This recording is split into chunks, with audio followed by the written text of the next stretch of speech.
As police work to determine a motive, it was back to class today for students there at Purdue University, and the mood was somber as tens of thousands still traumatized by the deadly shooting on campus this week. The shooting suspect, as we talked about, Cody Cousins, is from right here in the Miami Valley. News Center 7's Andy Sedlak was on campus today and talked with one of Cousins' neighbors there in Indiana.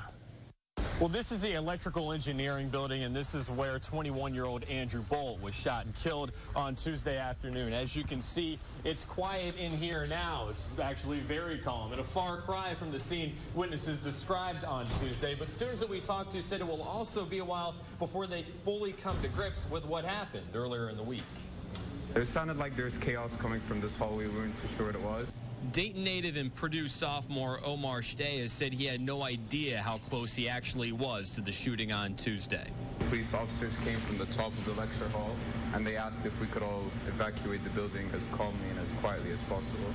This classroom wasn't far away. Investigators say it was in here, room 67 in the electrical engineering building, that 23-year-old Cody Cousins shot and stabbed 21-year-old Andrew Bolt. Students were still baffled as they returned to class on Thursday. Bolt, a teacher's assistant, was remembered fondly. I know that the people who had Andrew as a TA always thought he was really helpful and really nice. These signs were on display in the student union. One sign asked, "What does Boiler Strong mean to you?" One student wrote, "Community." Senior Melissa Hunt said alums have been reaching out to her on Twitter. The alumni are checking on us, and the alumni are really kind of trying to figure out why this happened and how can they prevent this from happening in the future and what can they do for the students now. This is where the suspected killer, Cody Cousins, lived.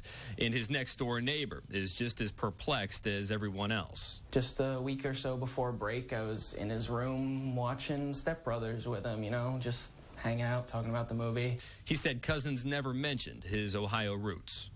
Not really. Our discussions mostly were about ECE or about the movie, just talking through the wall about classes, about homework, and just normal stuff.